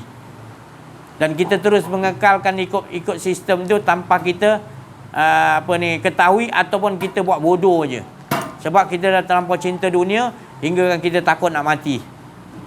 Itu penyakit tu. Jadi penyakit tu kena buang dengan penyakit waham tu dengan wa nunazzilu minal qur'ani ma huwa syifaa'un wa rahmatul lil mu'minin. Bagi orang mukmin. Jadi orang mukmin baru Quran tu boleh jadi penyembuh dan berirah. Kalau tak jadi orang mukmin, wala yazidu zalim. Jadi orang zalim illa hasad. Tak nambah apa-apa kau baca Quran. Memang orang sanjung kau dapat piala nombor 1, kau satu dunia kau punya suara. Tapi di sisi Allah, Allah pandang engkau dapat gunakan tak sebagai syifa ataupun memberi rahmat, beri tolong orang. Bagi rahmat, selamatkan orang untuk kembali kepada Allah Subhanahu Wa Taala, untuk dapat manusia rahmat, iaitu kenal Allah. Tinggi darjatnya tu. Mukjizat Quran, tapi kita hanya di kerongkongan. Jadi ubah cara tu tadi. Baru nanti kita jadi orang mukmin. Bila jadi orang mukmin, maka orang mukmin dia akan mengikuti betul-betul apa yang ditadaburkan, dibaca, benda siasat, diamalkan dalam kehidupan. Selain daripada orang mukmin, orang biasa ini ya, baca Quran tak nambah apa-apa, melainkan kerugian, malahan akan daripada sir Quran tu akan menjadi sihir. Kita baca Quran juga tapi kita gunakan untuk hawa nafsu kita. Sihir dalam nama dia. Tak nambah apa-apa, malahan kerugian yang Allah bagi tahu, bukan saya bagi tahu. Jadi perhatikan sampai bila kita nak duduk takut yang begitu. Kerugian. Jadi azab. Kita dah lakukan penzinaan, kita dah mensekutukan Allah, syirik, dosa yang besar, tetapi itu bergelombang dalam lautan tu, najis tu, tapi kita rasa macam tak ada apa pun. Ya Allah, kita dah terkena sihir Yahudi, Dajjal, Yajud, Majud. Kita dah terkena sihir tu dah lama sangat. Hingga anak cucu kita pun kita bawa ke situ juga. Makin banyak penduduk dunia ni dah jadi zombie, dah jadi manusia yang lebih teruk daripada binatang. Malahan teruk lagi daripada binatang. Allah Ta'ala kata. Sebab apa? Kita biarkan. Bila kita nak mulakan ni? Kita nak tunggu anak kita nak mulakan? Nak tunggu cucu kita? Sekarang ni kita kena mulakan. Siapa-siapa pun. Mulakan. Bagi siapa yang belum mulakan. Nanti kamu rasakan keuntungan, selamatnya kamu nanti. Tak ada tempat lain untuk diselamatkan, melainkan kita kembali kepada Allah benar-benar, maka Allah akan tunjukkan jalan tu yang sebenar-benarnya. Kalau kita tak mahu, kita kata betul ke jalan Allah? Kita duk kata je, tapi kita tak nak keluar daripada akuarium najis Yahudi tu. Sistem-sistem Yahudi masih kita kekalkan. Dia bagi sistem pelajaran, sistem keuangan kita dapat, sistem Yahudi, penipu, sistem perbankan, semuanya sistem-sistem yang kita alami adalah membawa kita kepada mensekutukan Allah SWT, berada di dalam najis. Maka itu kita tertipu, kita rasa solat kita berhasil, kita rasa zakat, kita rasa fitrah, kita rasa haji, kita rasa puasa kita bagus, padahal kita berada dalam tong najis Yahudi, sistem Yahudi. Tapi Allah Ta'ala kata kau kena keluar dulu, baru aku boleh terima kau punya haji, kau punya solat, kau punya apa saja pun amalan kau aku terima. Tapi kalau kau tak keluar dari akuarium sistem Yahudi, Allah tak mau terima. Allah tu maha suci, subhanallah, dia mahu menerima yang suci. Jangan bohong-bohong lah. Sudah-sudahlah tu. Ya, daripada yang atas sampai bawah ni saya bagi tahu supaya jangan dakwi saya nanti. Sebab saya ni bagi tahu sebab kita ni saling menegur sayang menyayangi rahama ubainahum. Bukan lantaran kita ni menyampaikan ni untuk nak sesuatu kedudukan, nak ramai jemaah, nak orang sanjung kita, nak bagi rezeki ni, tak ada kena mengena dengan tu. Kata Nabi Zulkarnain, orang suruh buat tembok yang payah nak dibuat, tentera dia hebat-hebat, kuat-kuat, semua Allah bagi hebat, maka dia boleh penduduk masyarakat tu betul-betul sungguh apa saja kau nak. Ibarat kita, kau ambil cek ni, kau sign lah berapa Nabi Zulkarnain, kau nak berapa-berapa pun ambil lah. Macam tu sekali dia nakkan betul-betul Zulkarnain yang dibagi kekuasaan oleh Allah, dan juga tentera-tentera dia yang hebat. Kalau tentera dia lalu kat hutan yang tebal, rata hutan punya kuat-kuat tentera Zulkarnain ni tadi. Oh ya Allah, rata. Kalau tentera dia lalu kat buat apa hutan tebal kan, rata. Punya hebat dia punya tentera tu tadi. Itu tadi. Jadi masyarakat tu dah tak sanggup dah. Ya'juj Ma'juj ni manusia yang lebih teruk pada binatang. Lebih teruk daripada sifatnya tu. Apa aja orang pun tak dimakannya tadi. Tipu ke apa ke, macam-macam dia buatnya. Dia berada dalam diri kita tu. Kalau yang segi yang tersirat tu dalam diri kita juga. Ya'juj Ma'juj tu. Dajjal pun dalam diri kita, iblis pun kita. Nabi-nabi pun ada juga dalam diri kita, makam dia. Jadi di situlah Zulkarnain, Nabi Zulkarnain kata, upah aku dah ada. Maknanya aku bukan minta upah pada Allah. Allah tu aku dah dapat, Allah tu dah cukup, faham tak? Bukan kita minta pada Allah lagi. Macam Nabi Ibrahim nak dibakar dalam api. Malaikat datang, kau nak dibakar Ibrahim, minta pada Allah. Ibrahim dah cukup dengan Allah pun, kau ingat Allah tak tahu aku nak dijampak dalam api. Bukan orang Ibrahim sombong tak nak berdoa, tapi dia dah sampai makam dia tadi. Dia nampak kisah-kisah Allah aja. Jadi kalau dia berdoa, dia minta nak robah lah konon-kononnya cerita Allah. Jadi dia rasa salah. Orang duduk makam ni jangan kita kata dia bersombong. Tapi kita tak sampai makam tu, jangan pula ngada-ngada nak dekat tu. Tak mampu kita. Jadi faham betul-betul ya. Kita kalau dah duduk mengenal diri, mengenal Allah, Allah dah kenalkan diri Allah kepada kita, binasa kita dah cukup dengan Allah dah. Susunan hidup kita semua cantik dah. Tinggal nak iyakan dia, jangan bantah aja. Tapi kalau orang tak kenal diri, tak kenal Allah, dia was-was. Dia syak lagi, dia zon lagi. Tapi kalau orang yang mengaji ni untung dia yakin ilmu dia, anzala ala abdil kitaba wa lam yaj'al lahu iwaja. Alhamdulillah, syukur aku pada engkau, duduk dengan engkau ya Allah, iaitu apa yang kau turunkan, kau arahkan semuanya tak ada bengkok. Diturunkan pada kita tak ada bengkok. Faham? Kau bagi orang ni cepat duit, dia bagi cepat. Ni orang ni minta ni, bagi. Berapa nak bagi? RM10, bagi RM10. RM5, bagi RM5. Datang tu semuanya kita ikutkan. Tapi kalau orang tak faham, datang, alah aku susah cari kerja nak bagi. Kita bantah yang turun pada Allah. Pasal tak mengaji kenal diri, kenal Allah, dan kita biarkan hidup kita ni kita yang susun. Allah nak arah kita, Allah yang tahu arah kita, Allah yang tahu skrip kita, kita bangkang, kita kufar, kita nutupi. Kita rasa kita. Itu yang terjadi. Bagi orang yang tak belajar kenal diri, kena belajar dulu. Bila belajar, insya-Allah baru kita faham apa yang telah Allah Ta'ala buat kat kita, semuanya cantik. Tapi kalau kita tak mengaji, kau beramal, kau ilmu macam mana, kau tetap tak puas hati. Tak puas hati, tak tenang, kau tak aman. Ya, jadi kita ni nak cari aman. Aman Allah, benteng Allah dengan cara buang akuan dia. Baru Allah yang sendiri yang susun. Allah yang tahu susun kehidupan siapa-siapa pun. Jadi di situ jangan lari tajuk. InsyaAllah saya rasa cukup sampai sini dulu. Kita minta lah pencerahan yang lain kepada Al-Fadhil Ustaz Ahmad Al-Zahir dan ke Syekh Latif dan lain-lain, insyaAllah. Subhanaka la ilma lana illa ma 'allamtana innaka antal alimul hakim. Rabbi shrah li sadri wa yassir li amri wahlul 'uqdatam min lisani yafqahu qawli. Allahumma aslih lana sya'nana kullahu wa la takilna ila anfusina tarafata 'ain wa la aqalla min dhalika wa la ila ahadin min khalqika ya ni'mal mujib ya ni'mal nasir ya ni'mal wakil. A'udzu billahi minasyaitonir rajim. Bismillahirrahmanirrahim. Laqad ja'akum rasulun min anfusikum azizun 'alaihi ma 'anittum harisun 'alaikum bil mu'minina raufur rahim. Fa in tawallaw faqul hasbiyallahu la ilaha illa huwa 'alaihi tawakkaltu wa huwa rabbul 'arsyil 'azim.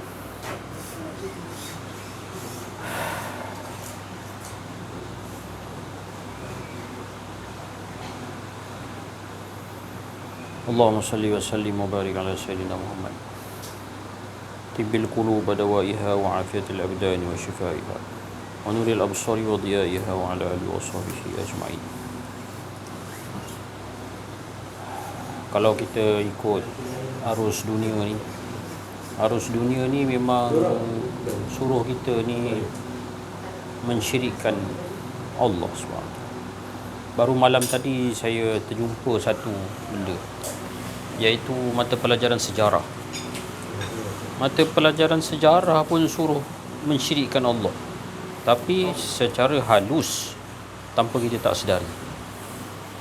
Jadi saya malam tadi ada satu kejadian. Anak saya yang darjah 4 tu, dia tengah baca buku. Lepas tu anak saya yang tingkatan 1 pun baca buku juga. Kebetulan kedua-duanya baca buku sejarah. Kemudian dia orang ni heran. Sama dia kata. Sama, dia pun oleh kerana dia orang hairan. Sama. Saya pun tengoklah apa benda yang kurang hairan tu. Mari kejap tengok. Buka. Kena bab tajuk asal usul kejadian manusia ataupun sejarah kemanusiaan. Ajalah Mesolitik, Neolitik, zaman gangsa, zaman tu, zaman ni. Buka silap. Mana Nabi Adam? Saya tanya dia orang pun pening. Saya lagi dah pening. Budak-budak tak dapat nak jawab. Mana Nabi Adam dalam buku sejarah? Astaghfirullah. Satu anak saya yang tingkatan 1 ni kata, cikgu kata Nabi Adam ni duduk kat sini zaman gangsa. Saya tepuk dahi tanya, takkan Nabi Adam pakai macam ni, pakai cawat macam ni? Takkan Nabi Adam macam ni? Allahumma salli ala Muhammad. Saya istighfar panjang daripada zaman saya tingkatan KBSR, kemudian KBSM, sekarang apa nama ni? KSSR. KSSR masih ditakut lama. Mata pelajaran tidak disangkutkan dengan akidah, tidak disangkutkan Allah, kalau boleh nak diputus-putuskan dengan Allah ni. Baik, itu sejarah. Allahumma salli ala Muhammad. Sejarah, mata pelajaran sains, mata pelajaran matematik, kimia, biologi macam mana? Lagilah. Mata pelajaran sejarah, mata pelajaran yang jelas, lagi bersuluh. Ada kat situ dalam timeline Nabi Adam, tapi tak ada ditulis dalam buku sejarah. Saya istighfar panjang malam tadi. Masih macam ni lagi ke? Dah 30 tahun berlalu, masih macam ni lagi ke? Ya Rabbi, ya Allah Tuhanku. Inna lillahi wa inna ilaihi raji'un. Kerana itulah para masyayikh menasihatkan, tak jemu-jemu pulang kepada Allah, kembali kepada Allah. Buang keakuan diri. Bila buang keakuan diri, kelebihannya, aplikasinya dalam kehidupan, dalam kerjaya ialah bos kita ialah Allah. Walaupun kena pecat dengan bos, kerana bos kita sebenar ialah Allah Subhanahu Wa Taala. Bos kita yang sebenar ialah Allah Subhanahu Wa Taala. Allahumma salli ala sayyidina Muhammad. Itu kelebihan yang besar. Jadi maknanya apa dalam aplikasi sebagai seorang guru di sekolah? Walaupun tak tulis dalam subjek, tapi kena bersedia dan cakap benda yang benar, bahawa buku ini mungkin salah kerana tidak menceritakan tentang di manakah Nabi Adam dalam sejarah manusia. Kita semua ni anak Nabi Adam. Yang Perak Man 10,000 tahun yang lalu, yang Ice Man 20,000 tahun yang lalu, yang itu semua tu, itu bukan Homo sapien, tak silap saya. Itu semua dikira dalam spesies Homo erectus. Itu Neanderthal. Itu yang malaikat kata adalah merupakan mufsiduna fil ard wa yasfikud dima. Otak mereka lebih kecil. Dan beza apa? Yang ini diciptakan dalam diri tu ada Nur Muhammad, yang ini diciptakan dalam diri tak ada Nur Muhammad. Maksudnya zahirnya aja, mungkin dari segi zat tubuh badan ni aja diciptakan daripada Nur Muhammad, tapi dalam tu rohaniah dia tu tak ada. Dia macam binatang lah, senang cakap. Dia hanya ada naluri. Jadi bila ada naluri, tak ubah seperti binatang lah. Binatang ni maknanya dia tak ada budi bicara, dia lapar je, dia tanduk. Dia lapar je, dia berebut makanan. Walaupun dia sodok, dia terpaksa sodok perut kawan dia, Sampai berlubang, bocor je, sodok, janji dia dapat makan. Itu binatang punya naluri. Tapi bila Bani Adam ni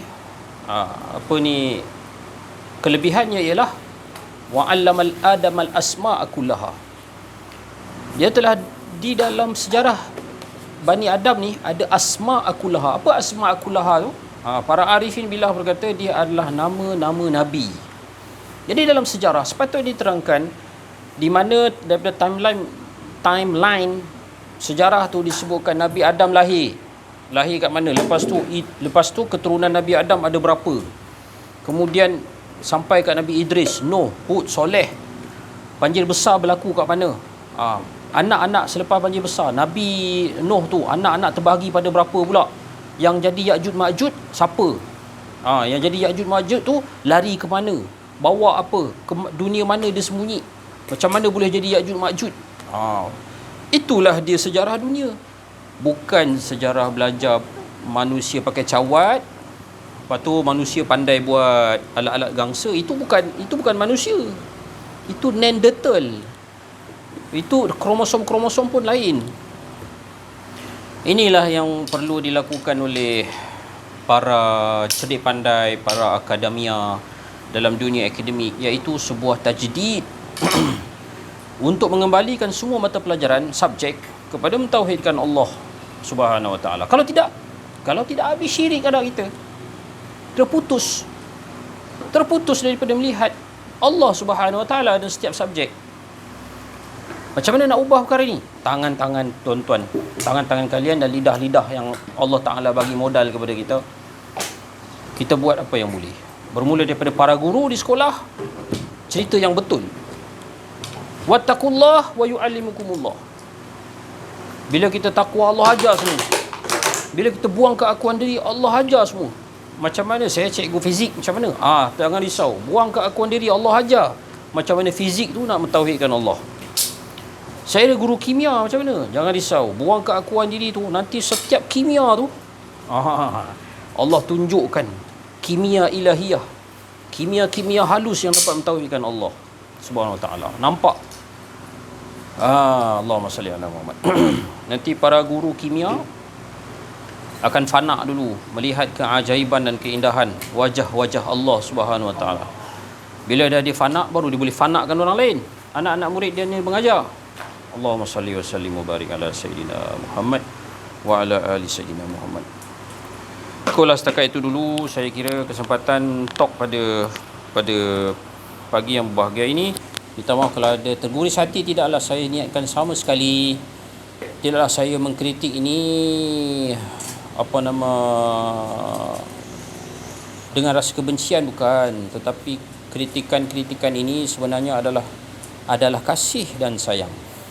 Kasih dan sayang dipupuk, disemai agar hati senantiasa damai, bahagia menjelma, derita menghilang,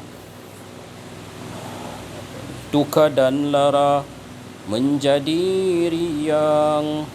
Jadi ketauhidan ini membawa keriangan. Membuang keakuan diri ni bukan satu topik yang membawa kedukaan, kesedihan, mengamuk-mengamuk, meradang-meradang, marah-marah, bukan. Dia sebenarnya tidak lain dan tidak bukan membawa keriangan dalam kehidupan. Sallallahu alaihi sayyidina Muhammad wa ala alihi wasahbihi wa baraka wasallam. Alhamdulillahirabbil alamin. Mustaqim la siratal mustaqim, la haula wala quwwata illa billahil aliyil azim. Bersyukur kehadrat Allah Subhanahu wa taala pada pagi yang mulia ini. Kita hiasi, iringi dengan yang dikatakan majlis selawat pada pagi yang mulia ini, berserta dengan majlis talk kita pada pagi ini. Alhamdulillah disebabkan oleh panggilan Allah Subhanahu wa taala, bukan daripada plan-plan kita, tapi semua plan daripada Allah Subhanahu wa taala. Itulah yang dikatakan rahmat Allah Subhanahu wa taala. Jadi kita nak cerita kat sini, apa-apa kita nak cerita, apa-apa yang kita nak kongsi ni pun kita tak tahu apa, tapi cuma kita nak menghala tuju kepada ke arah keesaan Allah Subhanahu wa taala, iaitu membuang, menafikan betul-betul keakuan diri kita yang ada hanya Allah. Itu yang sebenarnya yang Allah Taala memandang, iaitu ahsanul amala. Ahsanul amala tu apa? Itulah yang dikatakan kita setelah dibedah siasat, nafi dan isbat tadi tu. Alhamdulillah. Jadi banyak olahan-olahan yang Allah Ta'ala ceritakan daripada hari ke hari. Seperti yang dikatakan, saya teringat satu doktor tu, saya tak tahu ada mungkin doktor tu dah pencen ke apa, wallahu alam, saya tak tahulah. Memang dia cerita kat satu masjid surau di Kuala Lumpur tu, dan yang dah dirakamkan. Maka doktor tu kalau persatuan-persatuan doktor memang dia akan ban lah doktor tu. Kita tahulah, memang kita tahu itu peraturan yang apa, yang diberi oleh doktor supaya jangan keluarkan rahsia-rahsia ni. Seperti mana yang saya nak bagi tahu, saya, mak saya, bapa saya. Mak saya dengan bapa saya memang adalah darah tinggi dulu. Dan yang terkini saya pula sebelum Sara tu ada darah tinggi.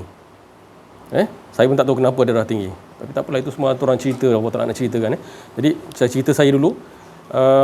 Saya pergi di Hospital Angkatan Tentera tu, di Subang. Terlepas cakap pula dah, Subang. Lepas tu, tak apalah. Apa nama? Bila diberi, dia tengok tekanan darah tinggi, kau nak pencen, kenapa kau nak apa? Nak darah tinggi tak? Lepas tu dia bagilah semua ubat apa semua. Masa tu memang doktor pakar semua datang kat saya. Tiba-tiba dah Allah Ta'ala gerakkan di situ kan. Doktor, padahal tak ada apa pun, saya ni kan dia nak tengok pasal apa, dia ni tak ada apa pun, dia check mata apa semua, macam nak kajian dulu saya ni hari tu. Tapi tak apalah, jadi doktor syorkan saya supaya makan ubat. Biasalah ubat yang dos dia 10 mg apa semua dan sebagainya. Saya tak ikut pun. Tapi lepas 2 minggu pergi sana, ambil darah apa semua kan. Sebelum nak jumpa tu ambil darah. Doktor tu tengok result darah saya dengan air kencing apa semua, dia hairan. Dia hairan. Ni hairan bukan sebab ada dalam diri saya.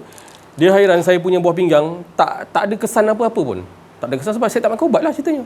Itulah tu. Jadi dia nak suruh makan ubat tu supaya kesan pinggang kita ni supaya rosak. Ni saya nak dedahkan rahsia ni. Kan? Sama juga dengan doktor yang beritahu tu. Makcik makan ubat ni ni kenapa sakit buah pinggang ni apa? Tak tahu, doktor suruh makan. Doktor kata makan sampai mati, dia kata. Bila dah sakit, dia cakap, kenapa makcik makan ubat banyak? Pula dah ke situ jalan dia. Nampak tak? Doktor pun heran. Jadi bapak saya pun masa tu saya bawa bapak saya di Johor tu. Doktor heran. Doktor heran. Buah pinggang pakcik okey, jantung apa semua okey, bagus. Dia heran, kenapa? Dia heran padahal bapak saya tu makan ubat. Dan saya sangkal lah dengan bapak saya. Saya sangkal dia pun, bapak saya tahu sebenarnya. Kan kita bagi nasihat dan sebagainya, dia pun kerja hospital dulu kan, dia tahu. Memang ubat tu memang merosakkan kita buah pinggang kita kan. Doktor heran, kenapa? Tapi pakcik punya buah pinggang okey nampak? Apa maksudnya? Dia nak suruh makan ubat darah tinggi tu supaya kita punya buah pinggang ni rosak. Nampak tak? Itu sistem Yahudi yang telah direncanakan. Jadi itulah, alhamdulillah kita Allah Ta'ala bagi kita pengetahuan di situ kan. Jadi Allah Ta'ala buka di situ. Jadi yang keduanya, kita melihat kepada kesihatan kita dari segi aspek sains. Sains ada saluran darah, adalah saluran usus dan sebagainya. Doktor belajar pun kan, benda tu memang dah ada dekat dalam tubuh manusia. Jadi dia mengada-ngadakan supaya dia pandai kononnya. Dia diajar oleh Yahudi ni dah. Dia mengada-ngadakan benda tu. Tapi benda tu memang dah ada tau, bergerak jantung apa semua tu. Jadi saya dapat olahan pagi tadi, dan pertanyaan saya lah kenapa kita buang air besar? Kenapa kita buang air kecil? Ni kita saya wa fi anfusikum la ma'fala tubsirun. Kenapa? Memanglah dia buang kotor-kotor apa dia. Saya tukarkannya lah. Najis tu, kalau ada najis, manusia mesti dia akan buang najis dia. Najis kecil ke najis besar ke. Sebab apa? Allah Ta'ala ajarkan kat situ, engkau ada keakuan diri engkau ada pengakuan, kau ada pemilikan, engkau macam najis tadi lah. Sebab tu aku kasih sayang ni, aku buang najis tu. Najis air kecil ke, buang air kecil ke, buang air besar. Kita mendalami benda tu, dalaman kita. Macam cerita tadi, dalaman kita tu kita kena betul-betul melihat dari dalam, wa fi anfusikum tadi tu. Jadi saya diajar gitu. Masa nak mandi dan sebagainya kan, nak mandi ke apa, semua boleh ingat Allah kan, bukan kat sejadah ingat Allah. Mandi ke apa ke, semua Allah Ta'ala ajar kita. Jadi dia ajar itu supaya saya nak kongsikan kenapa Allah Ta'ala buangkan najis kita. Kau nak simpan dalam, saya pernah sakit 6 bulan. Kan? Lepas saya sekolah dulu, saya sakit 6 bulan, tak boleh buang air besar. 6 bulan bayang. Bapak saya tahulah macam keadaan saya, macam apa, adik saya dia tahu keadaan saya masa tu. Tapi kenapa dia bagi buang air besar, buang air kecil, kenapa? Sebab dia nak buang najis ni najis. Kalau kau ada keakuan, kau ada pengakuan diri kau mengaku, bau kau memang tak ada, tapi kau mengaku kau ada, najis. Allah Ta'ala buangkan, suci. Aku sayang kau, aku tahu. Kan? Pernah saya melawat arwah sepupu saya di Wangsa Maju. Masa tu dia hospital Ampang dengan rumah saya. Sebelah tak adalah sebelah kata tu, dalam satu dom hospital tu kan. Cina tu kentut tak berhenti. Buang angin tu tak berhenti. Dia masalah usus. Nampak tak? Nampak dia tak berhenti, nampak. Tapi awak taklah ajar gitu. Awak taklah ajar. Keadaan dia, ya aku bagi gitulah keadaan dia. Dia buang. Itu tak normal lah kalau buang angin tak berhenti tu kan. Sampai dia dipindahkan. Arwah tu sakit kanser, dipindahkan dalam bilik yang berasingan. Terpaksa lah memang dia tak tahan kan masa tu. Jadi dipindahkan. Yang nampak kita belajar di situ nampak. Allah Ta'ala sayang kita, bukannya tak ada yang kata tu,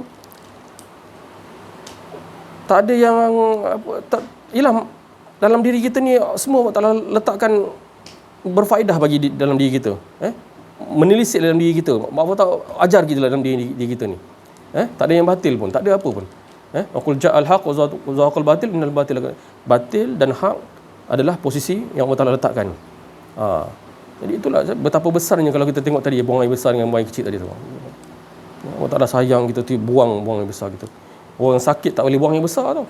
Orang sakit kat hospital tak boleh buang air besar. Buang juga dalam pemper. Ada arwah jiran bapak saya pun sama. Tak boleh letih tu. Arwah tu cakap dengan saya, tak. Anak aku pun tak ada masa tu, nurse pun tak boleh nak buang najis dia. Daripada sampai 9 jam. Bayang. Tapi Allah Ta'ala bagi nikmat kat kita hari ni, pagi ni kita buang air besar. Tu sebab apa?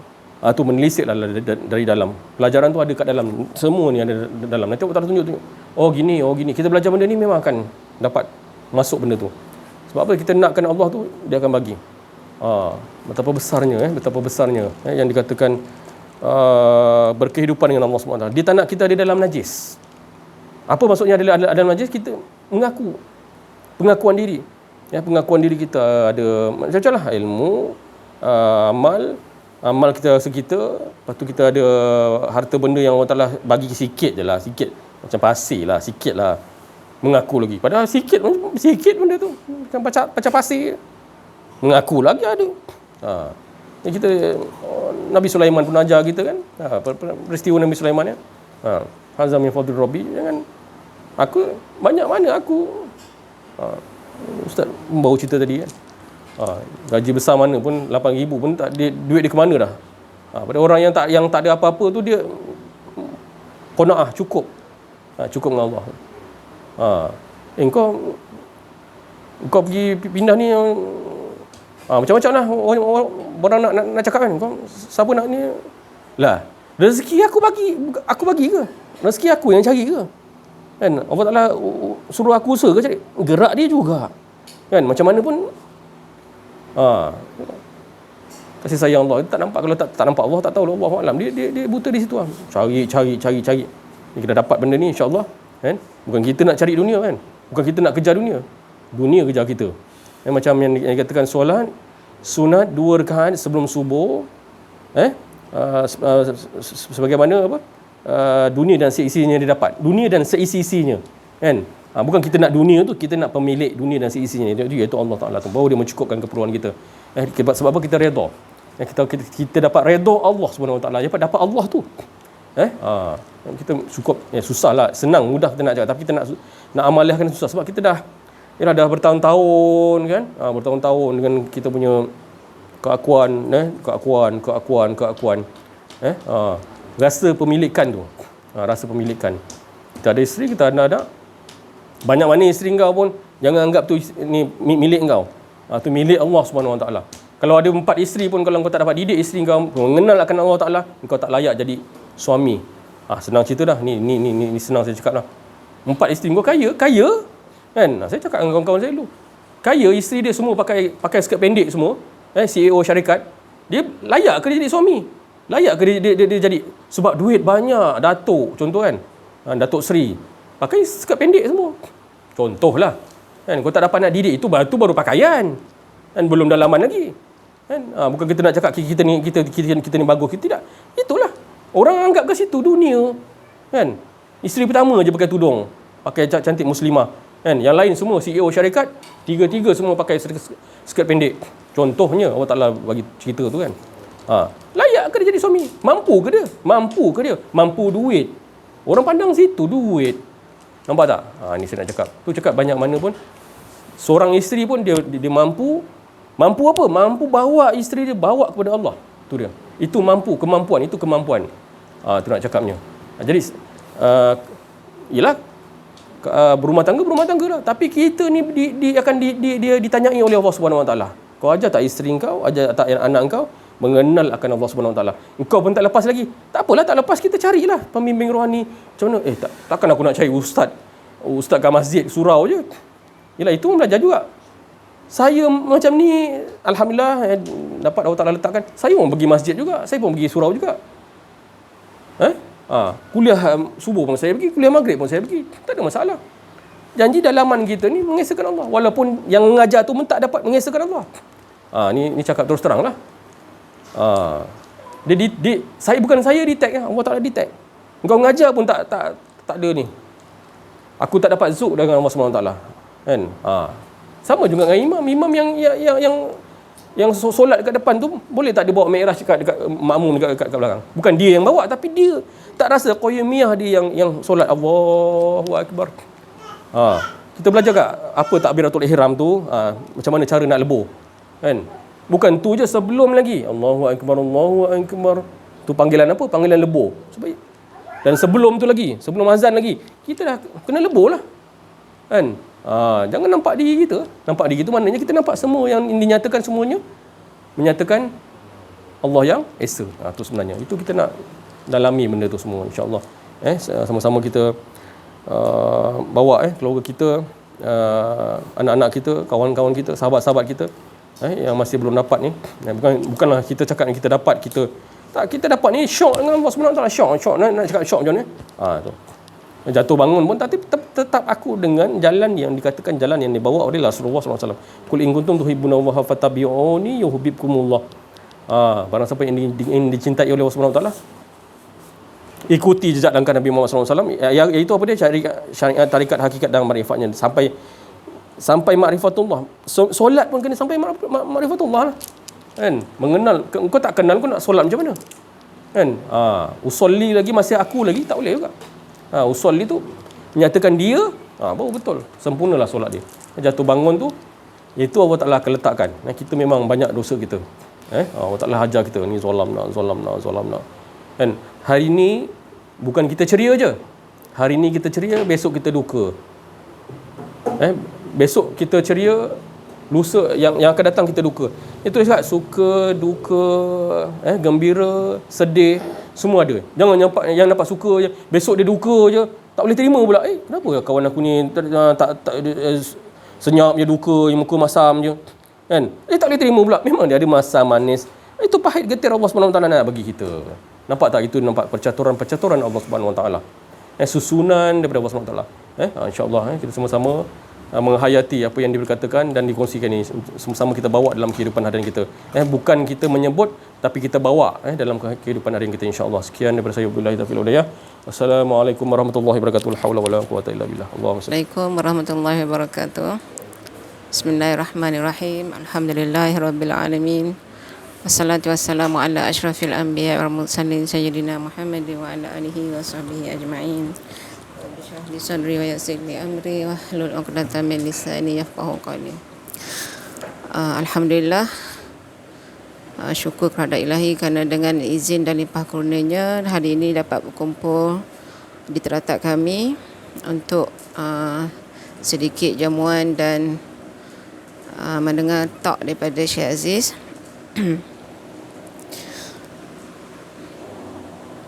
seperti mana yang disampaikan oleh Syed Aziz dalam talk tadi, berkenaan dengan anak-anak kita ni, dianjurkan dan digalakkanlah untuk bawa menghadiri majlis-majlis sebegini, majlis ilmu, majlis mengenal Allah, majlis bagaimana cara untuk mentauhidkan Allah. Dan satu-satunya majlis yang pernah saya hadiri, sebelum ni kalau ada anak-anak kecil berlari-lari depan mata, bising apa semua, memang saya tak fokus, saya tak boleh fokus. Kalau saya pergi masjid ke apa semua, saya jadi macam geramnya. Kadang macam kita nak dengar ceramah daripada ustaz kan, tapi tiba-tiba ada budak bising, ada budak main kat luar. Jadi macam fokus dah hilang dah. Jadi tapi alhamdulillah, saya tengok dalam kuliah yang kami hadiri ni, mungkin kita tengok daripada guru kita, dia ajar walaupun bising macam mana pun, dia terus je. Dia tak ada orang kata terberhenti ke, rasa macam terganggu ke tak. Jadi sebab itulah Syekh Aziz selalu menyarankan kepada jemaah-jemaah, bawalah anak, bawalah isteri. Kalau isteri tu bawalah suami. Jadi bila kita jangan kata tak bolehlah ada anak kecil nanti mengganggu majlis. Tak. Kalau kuliah kami ni lagi kita suka anak-anak yang datang. Walaupun kita tengok dia ke sana ke sini, tapi Allah bagi kefahaman kepadanya, mungkin bukan hari ni, mungkin bila dia besar nanti dia akan ingat balik. Jadi di situlah kelebihan kuliah kami ni, kita meraihkan anak-anak kecil, dan selebih eloknya lagi ibu bapa lah yang kena menambahkan lagi ilmu pengetahuan masing-masing untuk mendidik anak-anak ni. Jadi kalau kita tak ada ilmu ni, ilmu mengenali dia, mengenal Allah ni, macam mana kita nak didik anak-anak kita kan? Tambah pula dengan dunia akhir zaman ni yang penuh dengan tipu muslihatnya. Seperti mana banyak ada Nabi mengatakan dunia akhir zaman ni, yang baik dikatakan jahat, begitulah sebaliknya. Yang jahat itu sebenarnya baik. Kita tengoklah sekarang, kalau kita nak bercakap hal agama, terpaksa sembunyi-sembunyi. Jadi rasa macam takutlah nanti jiran kata bising lah apa semua. Tu kita rasa takut. Itulah fenomena dunia sekarang. Tapi kalau nak bercakap tentang hiburan, tentang gosip-gosip, tu tak apa. Sekarang lah fenomena sekarang. Jadi kita tak nak duduk dalam kelompok macam tu. Walaupun orang kata tu biasalah, tu dah Nabi dah kata kan, tanda-tanda akhir zaman macam tu, hadap je lah. Tapi sebenarnya Nabi pesan bukan kita suruh duduk kat situ, kita kena lari lah. Maknanya kita jangan duduk dalam kelompok tu, kelompok yang kata dah dunia akhir zaman, kita kena duduk lah macam tu. Tak salah sebenarnya, kita kena jangan duduk dalam kelompok yang tu. Jadi cara dia, carilah guru yang mursyid untuk membimbing hati kita ni untuk mengesahkan Allah Subhanahu Wa Taala. Okey, itu sahaja daripada saya. Mohon maaf atas tersalah bicara. Billahi taufiq wa hidayah. Assalamualaikum warahmatullahi wabarakatuh.